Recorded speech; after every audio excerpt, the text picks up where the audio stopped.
Hey, Andy. That was a good op-ed. I mean, we did. Yeah.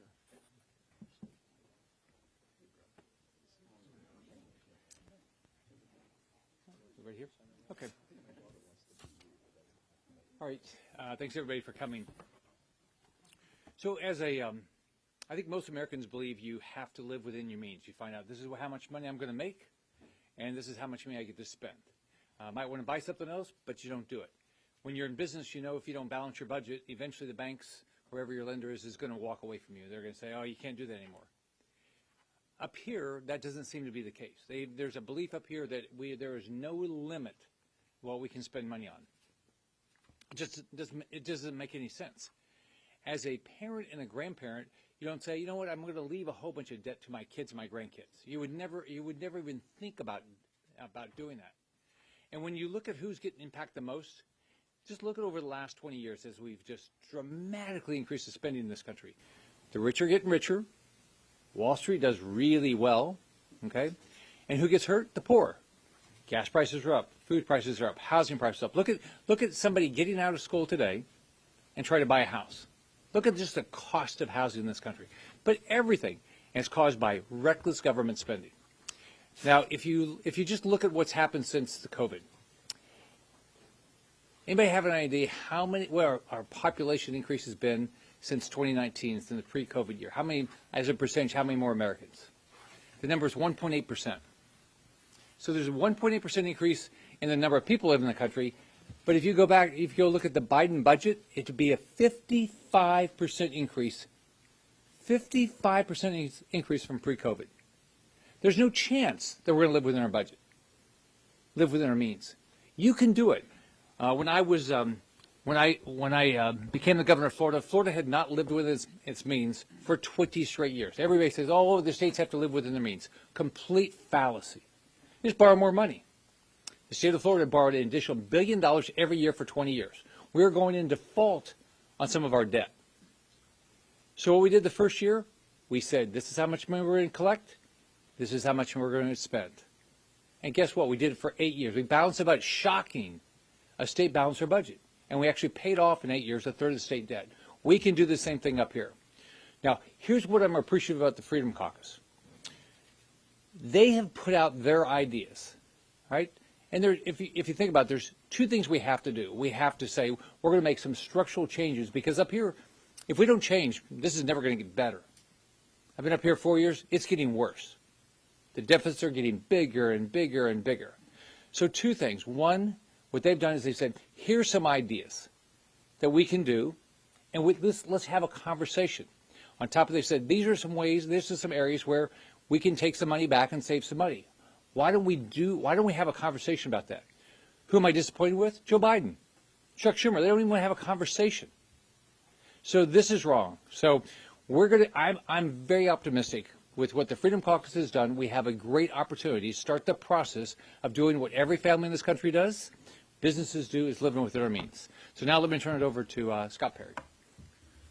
Well, thanks, Senator. And I can't tell you what a great privilege it is to be with my colleagues and colleagues on the Senate side as well that share the same vision for our country, which is prosperity. And I just remind everybody that this most recent round started in December, right? December 23rd, a huge omnibus.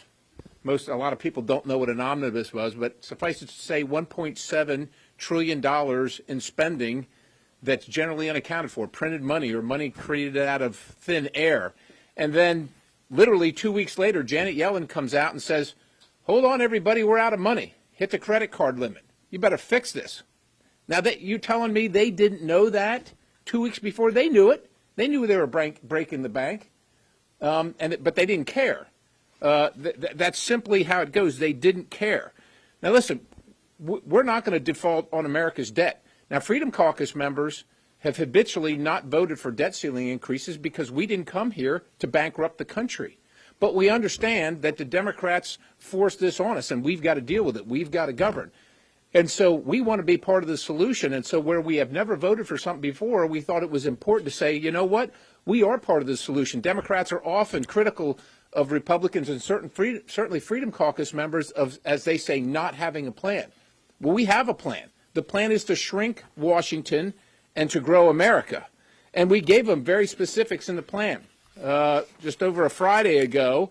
But it starts with clawing back money that's already been allocated, so to speak, but hasn't been spent yet. We don't have to spend money that hasn't been spent that's unnecessary. We don't have to act like, oh, well, we can't touch it. We can touch it, and we don't. This is exactly what families do that outrun the money that they make. They just simply stop spending as much, and they don't go out to dinner maybe as much. They curb what they're doing because their situation has changed, and that's where it starts for us. Some specifics that you already know: future top line FY22 for non-defense discretionary. The other thing that this all does is allows us to get to where we need to be on our appropriations process to stop the chaos, the literal chaos across the country imposed by Democrats and the Biden administration, to go from crazy to normal, right? The craziness and the chaos on the southern border, still forcing people to get a vaccination to go to work. That's not normal. That's crazy. And then, like I said, we want to shrink Washington and grow America. And finally, with some policies that actually grow America, like the RAINS Act and like reliable domestic energy. Domestic energy and what we can produce at a lower cost and cleaner in America impacts the entire global market. But what it really does is it makes every single purchase that you buy, whether you're wealthy or whether you're poor, it makes it more expensive when the Biden administration makes our energy more expensive and harder to get, and it makes it more difficult on the global market as well. So those are just a couple things. But I do want to address the fact that the president has talked now a couple times about the Freedom Caucus proposal. And he started out with the border, right? Talking about how the Freedom Caucus proposal would harm our efforts to secure our border.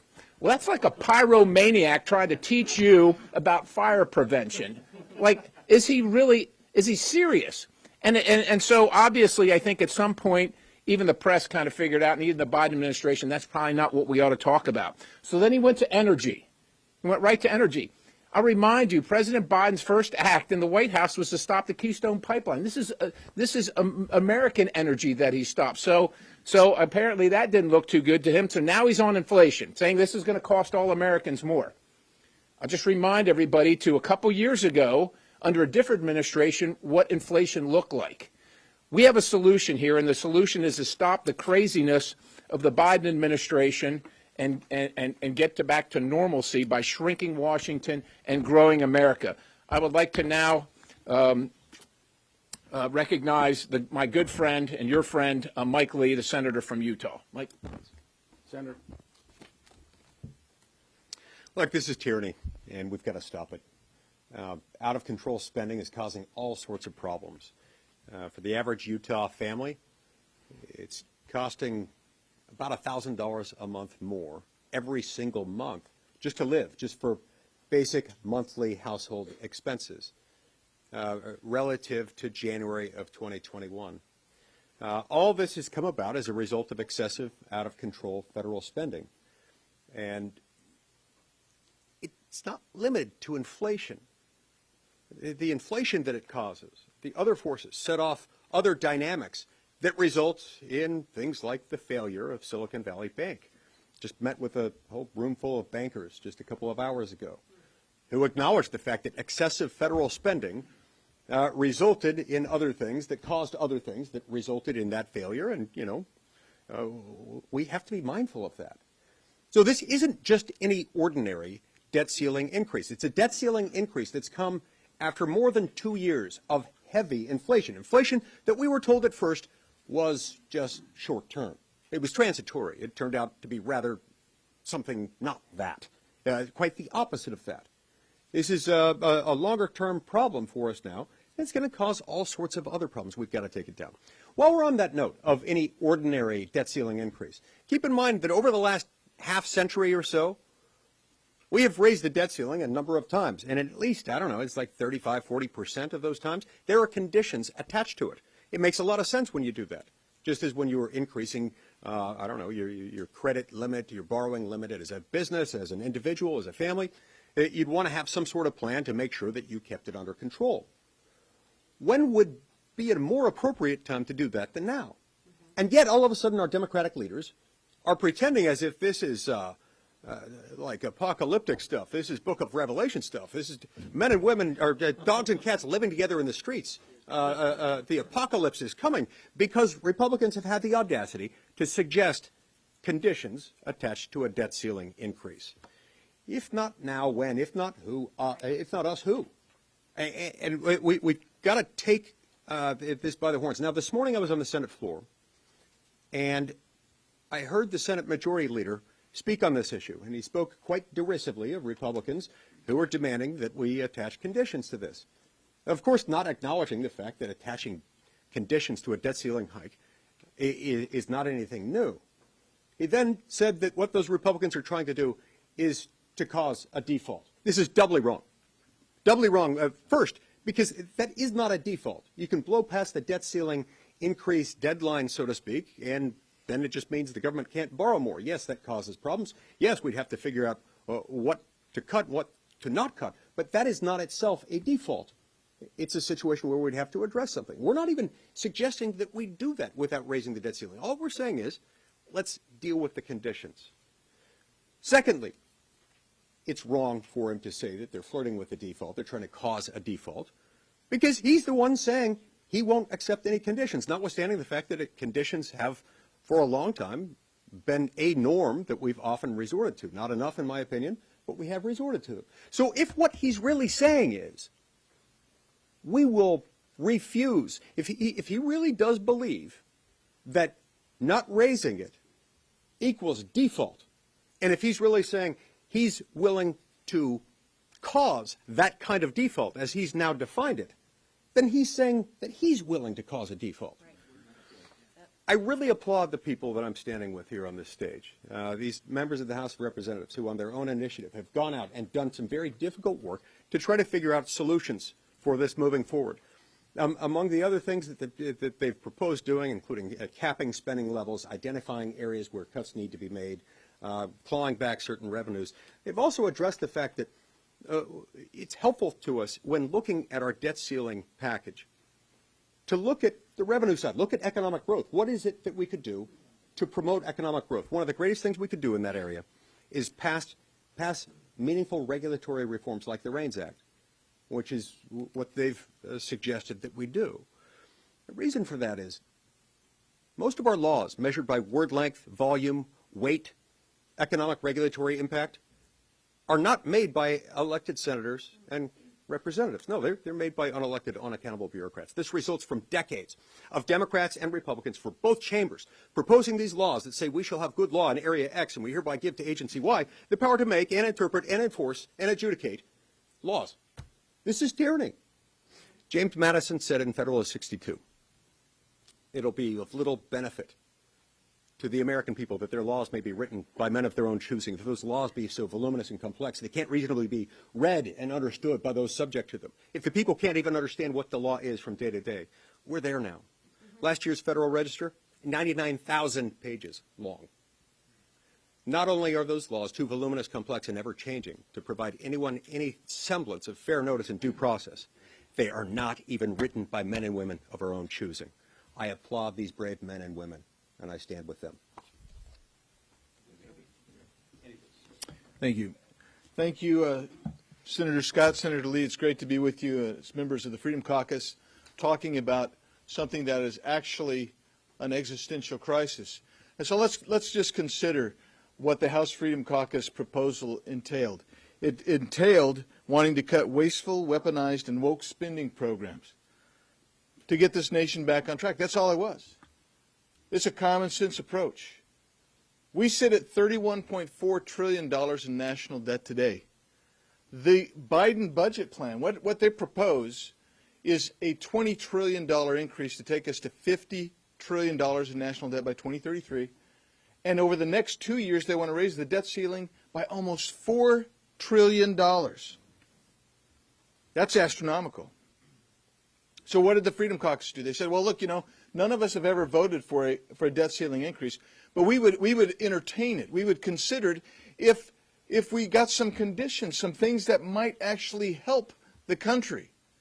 How about clawing back the student loan forgiveness plan, that not only forgave debts, but also restructured others for a total of, as I learned this weekend, $609 billion. $609 billion.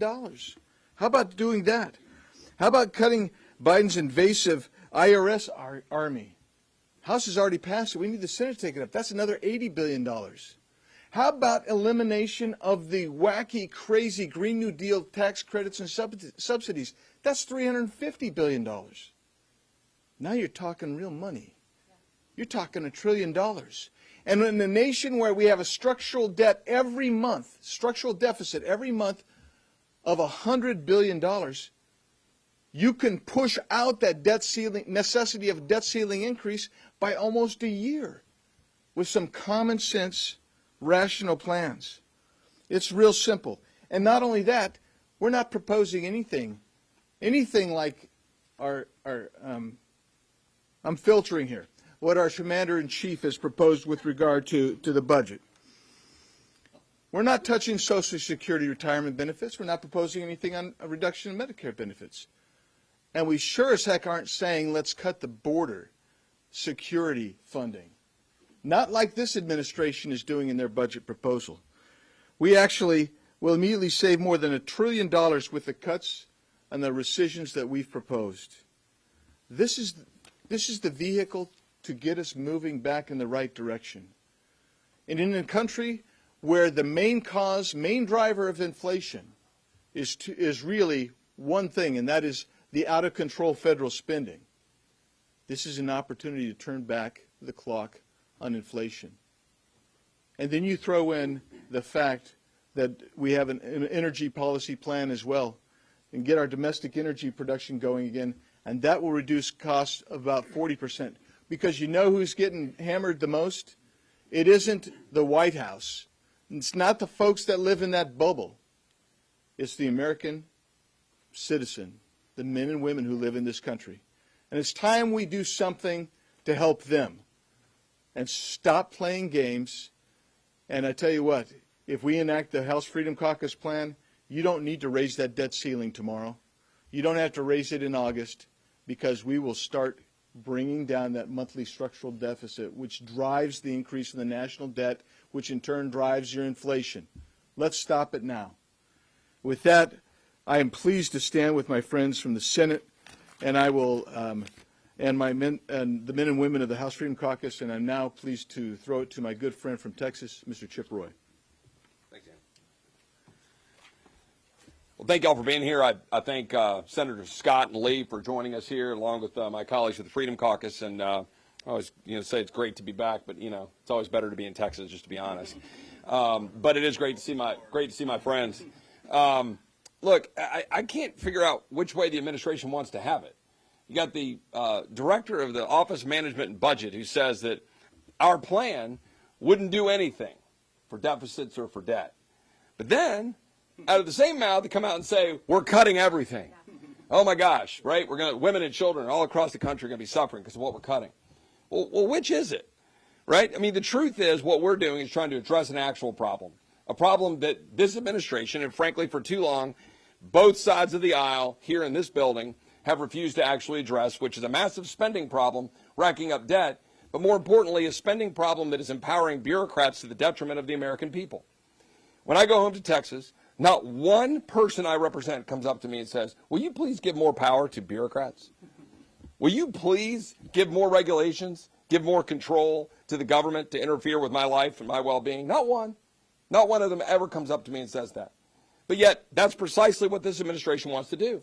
Increase taxes, increase regulations, and then say, oh, don't worry, we're reducing the debt over the next decade from 20 trillion to 17 trillion, which frankly isn't even exactly accurate. But they're saying that that's somehow a big win. My question for you guys in the press, do you care about the current state of the dollar, the current state of the country? I mean, are you going to go hold this administration responsible for completely destroying the economic health and the fiscal strength of this country? That's a question. You can hold us accountable too. But everybody goes to their corners and they say, they're cutting Medicare and Social Security. Well, as my friend from Arizona just said, we didn't say anything remotely close to that. We're talking about ensuring that we can protect Social Security retirement benefits and Medicare benefits. But I can tell you who's not. It's my Democratic colleagues who in 8 years will ensure that Medicare and Social Security are completely without funds. Because they don't want to actually address the truth. They don't want to look at the American people and speak the truth. We're going to speak the truth to, frankly, both sides of the aisle. It is time for this country to actually have leadership in this town that wants to change it, to do what we actually said we would do, to actually come forward with a plan to cut spending, to reduce the deficit, to save $3 trillion plus over a decade. No, we're not going to balance the budget on the back of discretionary spending. Everybody knows, everybody can do math. But what we can do is prove to the American people that before we're going to have a conversation about mandatory spending, we're not going to be sending money to pro-prostitution LGBTQ groups in Colombia. Because that's what you're doing with your tax dollars right now, right? You've got the Department of Defense spokesperson standing up at the microphone yesterday talking about how one of their #1 foreign policy objectives is advancing LGBTQ. Do you think China gives a rat's rear end about that? While they're building up their Navy and they want to kick our butts? No, they don't. And I can promise you no Texan is going around going, man, I really hope that's your #1 foreign policy goal. We're here to actually do the work of the American people. We're putting forward a budget that would actually cut spending, get us on a step forward to balance, and do so responsibly, undermining the woke, weaponized government that's undermining the American people. Last point I'll make is what Senator Lee talked about, is economic growth. You cannot grow this country if you continue to pass regulations and to subsidize the very things that are undermining economic growth. You can't do it. You can't do it. I was just meeting with a formerly august oil and gas company in my office. Now they come in and the first thing they talk about for 10 minutes is green subsidies. I told them, can you make a single dollar on any of these things without federal subsidies? They all said no. We are destroying the economic strength of this country and our core strength of national security by having strong energy with ridiculous subsidies undermining economic growth. You want 3 and 4% economic growth to balance this budget and to make this country great again? Get rid of the subsidies that are subsidizing unreliable energy and making us second to China. That will actually make this country stronger. And with that, I will yield to the gentlelady from Colorado. So, as you've heard, the House Freedom Caucus has a plan to tackle our nation's debt and the deficit and avoid a catastrophic default. We are here because of the reckless spending from Democrats who held the gavel in the last Congress and the Congress before that. They spent too much money. And now we are here to say that we're not going to default on our debt. We are going to hold to these obligations. But there are some things that we can do this year. There are things that we could do next year even. I'm all for a balanced budget. I have a balanced budget amendment. But that's talking 10, 15 years down the road. What can we do right now to lower inflation, to make it easier for the lives of American citizens, make it easier on their pocketbooks? We want to limit government, and we want to grow America. That is what this is all about. We have the economic policies that are right to do that. We have the fiscal strength to actually say, no, we don't need these things right now. Joe Biden, he doesn't have a plan.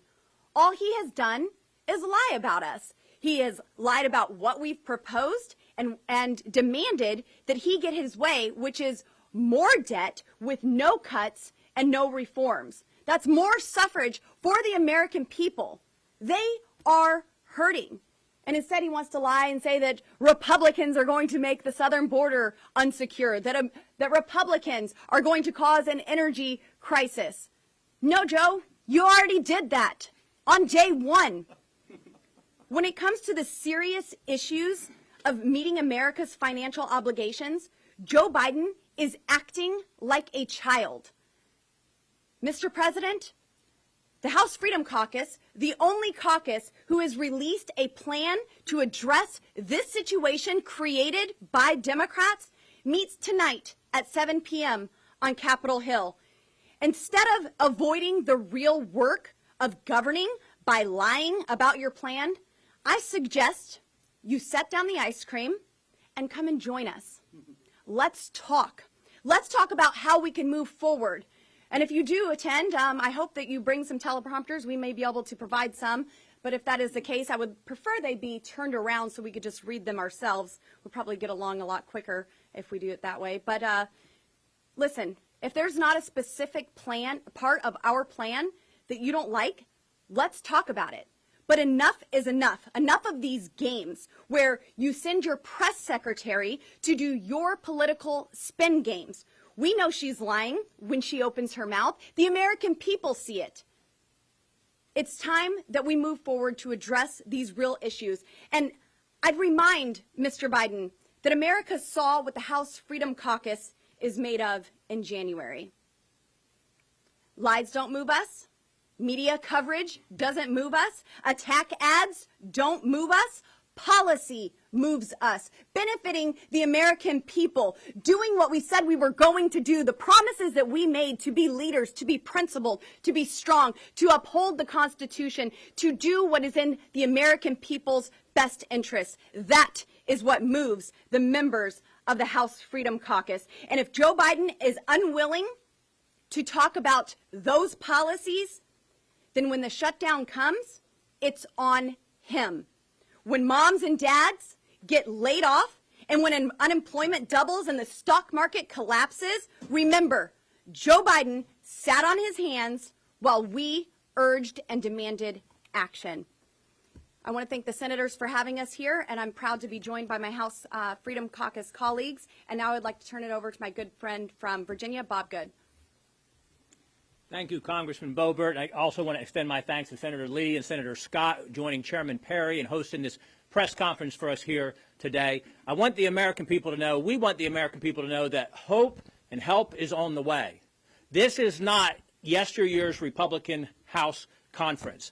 This is not the Republican Party of the past that will surrender to the failures of the past and do what we've always done. We intend to do what the American people elected us to do, and that is to bring fiscal responsibility, fiscal stability to Washington. As Congressman Boebert said, we made history in January where you had members of the Republican House put their own political interests, their own political careers at risk to do what they thought was best for the conference, to make history in voting against the presumptive leadership of their party because we needed to reform how Congress worked, we needed to reform how the House worked. And you're going to see us make history again. We're freshmen, Congressman Donalds, Congressman Boebert and I, but the veterans who are here today will tell you they have never been able to cut spending since they've been serving in Congress. We've never cut spending on the House side in modern times. We're going to do that. I'm going to have the opportunity tomorrow as part of the Budget Committee to question President Biden's budget director. It's kind of funny that they even have a budget director, but for the spender-in-chief and for his budget director, Young, I want to try to help them a little bit of basic economic fiscal literacy. When you borrow and spend more, it increases the national debt. When you cut spending, it decreases the national debt, and we're going to do the latter. We're going to cut spending and decrease the national debt. $32 trillion in debt right now. $100,000 per American citizen, an inconceivable number, an astronomical amount, $400,000 for a family of four. That's your share of the national debt. Debt to GDP, 125%, hasn't been that high in 80 years since World War II.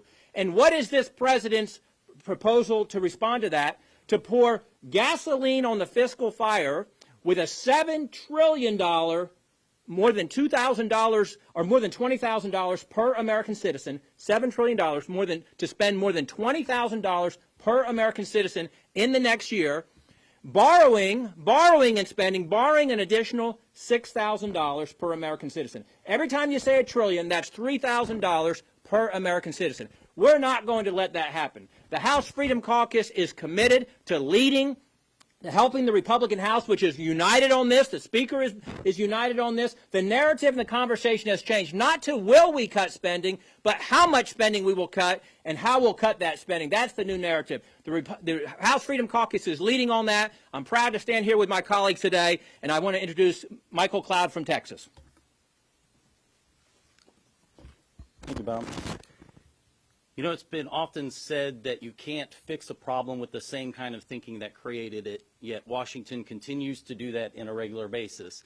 We continue to reward failure with just more spending.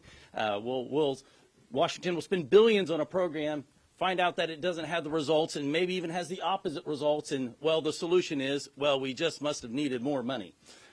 That is the kind of thinking that must be broken here in Washington and what we're working to change. You know, even Secretary Yellen had to admit under oath that she could not say that the Inflation Reduction Act reduced spending.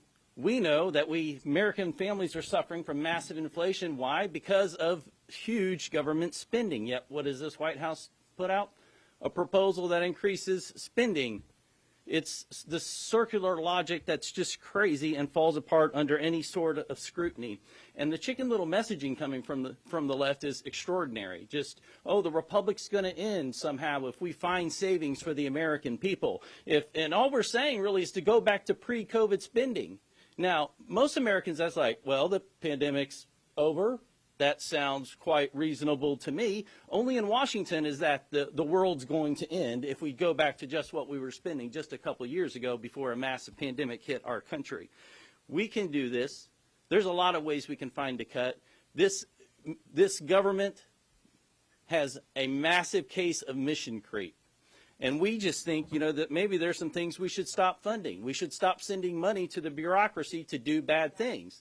We shouldn't pay them and give them funds to go after parents at school board meetings. We shouldn't pay them to monitor people's and manage people's Twitter accounts. We shouldn't pay them to do many things. You know, while the CDC was missing the mark on COVID, they were also supporting studies for nail salons. And most American people are like, my tax dollars are going to that sort of thing?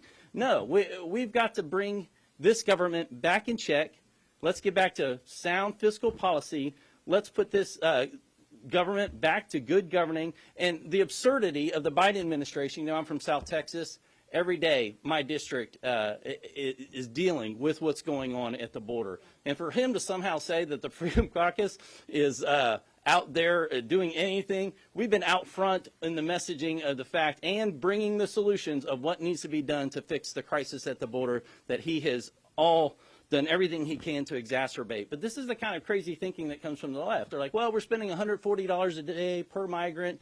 You know, with inflation, we need to spend $160 a day per migrant. Plus, we might have to plus that up if more people are coming out. This is literally the absurd conversation that they bring to the table. Well, we're like, how about we secure the border?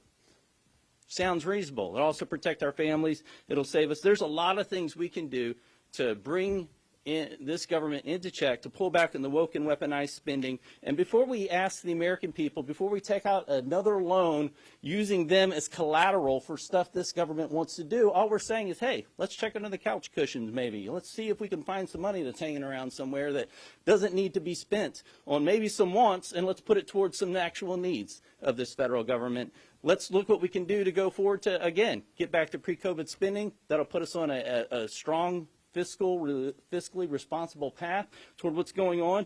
And, you know, let's do what we can to shrink this government. Let's shrink Washington, and we can grow America, and the American families will be better for it. I would like to invite up my good friend, Dan Bishop from North Carolina. Thank you, Michael. If you notice, each one of the House Freedom Caucus members here today was part of the 20 on the floor in January. And what we did then is we took the initiative. And if you saw how it was reported in media all across the country, as Joe Scarborough actually was the guy who coined it in an interview I had on MSNBC, which I thought that, you know, kudos to Joe Scarborough. He said that it was being catastrophized. And it was a great word. We learned that, oh my gosh, Republican governance is not going to get off the ground. It's going to be a disaster. Democrats are going to run the floor. What will happen if we have a negotiation over the Speaker's vote for several days? Well, by the time it was over in 4 days, Kevin McCarthy was Speaker, and we also had an agenda that was laid in for the Republican Party, for the House of Representatives, and for the American people. And here's the secret that we're letting you in on today, and why we're over here on the Senate side. And that is that there are courageous United States senators who are ready to take the initiative too. One's right behind me, Rick Scott. Mike Lee has always taken the time to work bicamerally with members across in the other chamber to see to it that we take the initiative on behalf of the American people. That's what we need to do. Now, Joe Biden's the one catastrophizing now, right? Because the last thing he seems to want is taking the initiative to do something new in Washington. The American people are way ahead of us up here. They know that we must get on with doing something new. Frankly, every one of you out there in the media, you know that we must get on to doing something. It must be terribly boring to watch, boring and terrifying at the same time, to watch the same thing happening in Washington every year, wait for the inevitable omnibus with a massive increase in the deficit, more woke and weaponized government, nothing ever changing. And you know we're heading towards some crash site, as Warren Davidson is fond of saying. You know that to be true. Well, the only way that's going to change is if someone takes the initiative. And that's what we've done. Just one example. How much does the censorship laundering complex that the government is running, how much does that cost? It's not just in the Foreign Influence Task Force at the FBI. It's not just in the Department of Homeland Security and CISA. It's not only at the Global Engagement Center at the State Department. How much does all of that cost? It's in the Defense Department. It's in the ODNI and the CIA. It's across the federal enterprise. How much does that cost the American taxpayer to fund the censorship of its people? That's what we're talking about when we say shrink Washington, grow America. Thank you to the senators for inviting us over. And I'm sorry, I'm supposed to introduce Byron Donalds. Thank you, Dan. Dan, you introduced me a lot, by the way. I noticed that. Thank you, sir. First, I want to thank Senator Scott, Senator Lee for joining us. What you have here are leaders, people committed to getting our country back on track. You know, I say to a lot of constituents, we have a lot of elected officials in politics. A lot. We got one at 1,600. But we don't have a lot of leaders in politics. And what you're seeing up here are men and women who are prepared to lead this country. But what we're not going to do is get into the silly political games of throwing out names and shaming other people's plans. I'll be honest about Joe Biden's budget, which is his plan. It's insane. He wants to spend $7 trillion of money we don't have. As a country, we only raise about $4.6 to $4.8 trillion a year. He wants to spend $7 trillion. This is like in anybody who at home, if you make $4,000 a month and you spend $5,000 a month, you got a problem.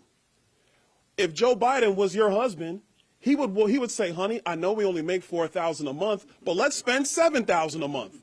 You know that does not work. Every wife in America would shudder if that was her husband.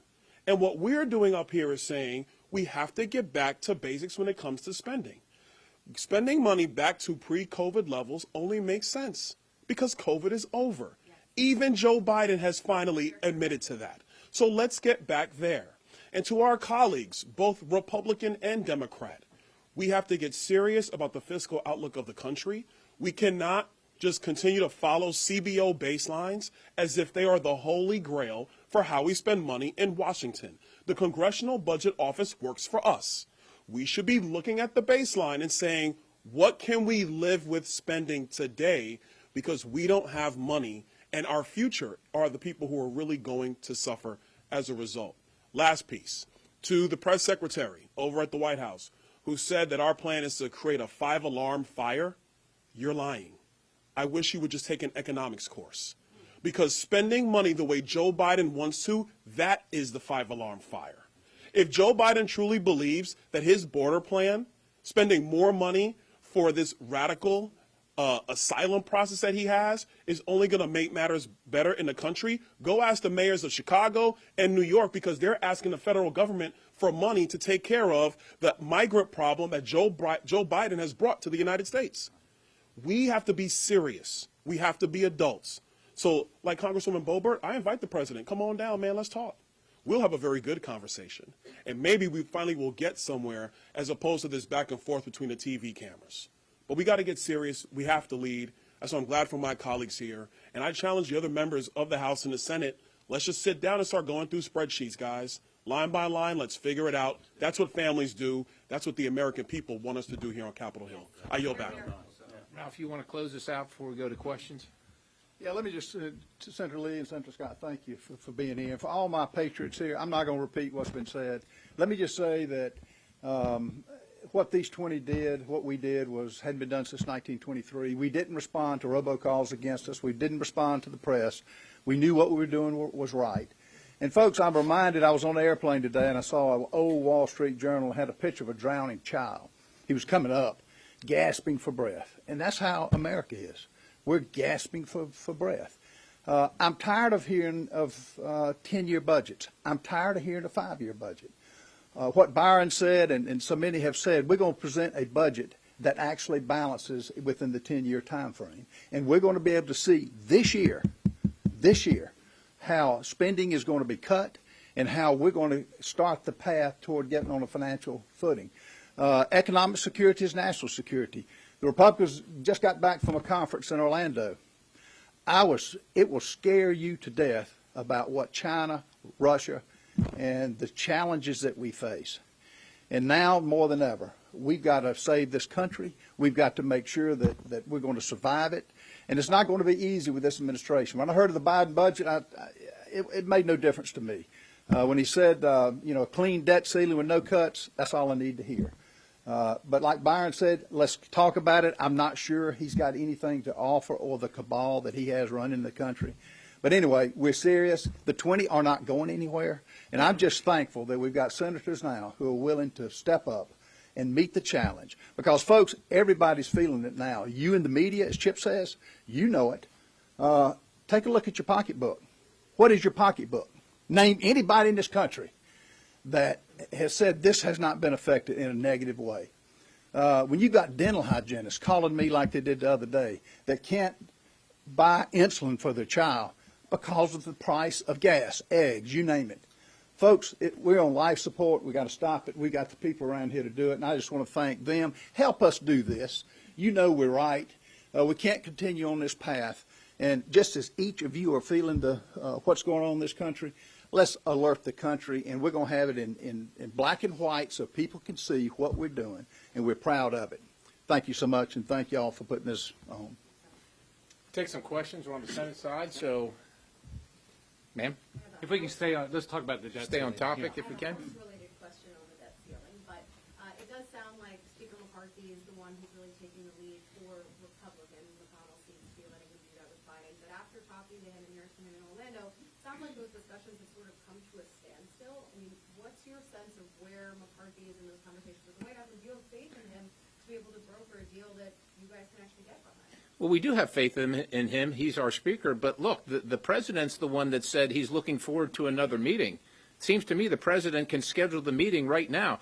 We don't have to wait till this is a crisis. You see members of the House and Senate working together. We're ready to deal with it, tackle it right now. If they want to put a bill up next week, we're all ready to go. So we shouldn't wait until the last, the 11th hour. And President Biden, he can call a meeting with, I suspect that Speaker McCarthy will go over and talk this out when he's willing to do that. But what I really think he's doing is signaling, I'll have another meeting while doing nothing, hoping it gets to the very end, and then making the crisis even worse, and then trying to pin us into a position that's bad. That's what what he's doing. And by the way, if you look at some of the things they're doing and what they propose is make sure that doesn't happen to us again. We got to stop getting in a position where they can hold us up to force us to pass an omnibus or say, you're going to shut down everything. That's wrong. And so what the Freedom Caucus has proposed is stop this whole process where they hold us up to get more and more and more spending. Just one follow-up on that. As McCarthy has these meetings, do you guys want to be involved? Do you want the Freedom Caucus to be in the room there, or do you trust that he's going to keep you updated? Well, look, we're going to be involved anyhow at some point, right? So whether you're a Democrat or Republican, whether you're in the House or the Senate, you represent people back home. And so you have a vote. And so one of the things that we fought for early in January is to make sure that we get rid of the illusion of representative government and actually have representative government. So we're going to be present to vote. We got to see what we're voting on, what the president's asking for, and what we're asking for, and how that comes together. We're ready to go. Sir. If you all basically get what you want out of the debt limit deal, how high an increase or how long a suspension do you think would be appropriate? So that's like asking how long a string is. I mean, it depends. If the more you ask for, the more we're going to have to ask for. But what we're actually proposing is actually lowering the debt ceiling requirement by clawing back things that we've allocated money to and not spent.